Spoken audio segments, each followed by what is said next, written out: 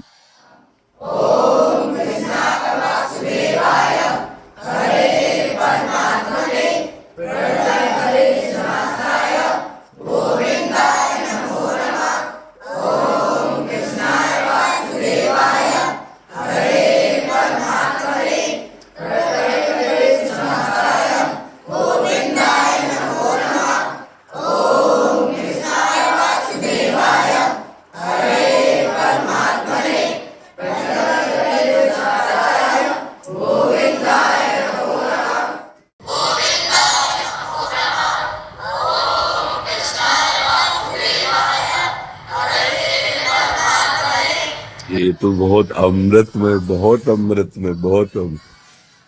ये आपके आशीर्वाद से ही संभव हो पाया गुरुदेव ये भगवान। ऐसा ही जो गुरुकुलों में जैसे बच्चे इस समय नाम कीर्तन कर रहे हैं, ऐसे सामवेद यजुर्वेद आदि का गायन होता था और गुरुकुलों में हमें बहुत संतोष हुआ, बहुत अच्छा लगा। भगवान आप पर कृपा करें, आपको और सद्बुद्धि दें, जिससे हमारे देश की नवीन पीढ़ी को आप ऐसे सतमार्ग पर प्रेरित कर रहे हैं। एक अनुरोध गुरुदेव भगवान, जो बच्चे रह गए जी, उनके लिए क्या आदेश है? आप एक बार उनको भी लिवा के लाइएगा, जब आपको समय मिले ना तब आप उनको लिवा के। आज हम चाहते हैं कि हमारे देश के बच्चे सुधरे, हम आपको बार बार प्रणाम करते हैं कि जो हम चाह रहे हैं वो आप करवा रहे हैं बच्चों से। सदगुरुदेव भगवान आपका आशीर्वाद, बिना आपके आशीर्वाद कुछ नहीं। अच्छा, आप लोग और कुछ बात तो नहीं करना चाहते? मार्ग पर चलते इतनी कठिनाई क्यों आती है? बच्चा, मार्ग कठिन कायर पुरुष को लगता है, बलवान को नहीं लगता। तुम कायर मत बनो। किसी भी कार्य को करने के लिए अगर हमारे हृदय में उत्साह है तो उत्साह हर कठिनाई को रौंद देगा। और अगर हम ऐसे सोचेंगे कि किसी भी कार्य में कठिनाई इतनी क्यों आती है, तो आप हमको ऐसा कोई कार्य बताओ जिसमें कठिनाई ना आती हो। कोई ऐसा कार्य है जिसमें कठिनाई ना आती हो? आप गलत मार्ग में जाओगे तो कठिनाई नहीं है क्या? सोचो, अगर चोरी की तो चोरी करना कितना उसके लिए दुखदायी होगा। वो पकड़ा जाएगा, बेइज्जती होगी, अपमान होगा, लेकिन वो ठान लेता है तो करता है ना। तो जो असत मार्ग में जाते हैं तो क्या उनको कठिनाई नहीं पड़ती क्या? तो सत मार्ग में चलने के लिए, धर्म मार्ग में चलने के लिए अगर कठिनता मिल रही है तो हमको बलवान बनाने के लिए रखा जाता है। देखो, स्कूल में फर्स्ट कौन आता है? जो बहुत पढ़ाई करता है। आर्मी में कौन अच्छा कमांडो बनता है? जो अच्छी दौड़, अच्छी कूद कर लेता है। तो इसको कठिनाई नहीं, इसको योग्यता समझते हैं। हमारे सामने जो कठिनाई रखी जाती है, हमें योग्य बनाने के लिए रखा जाता है। समझ रहे ना आप? धन्यवाद। बहुत सुंदर, बहुत सुंदर। ऐसी सद्भावना विशेष रूप से बच्चों में फैले। हाँ, बहुत सुंदर।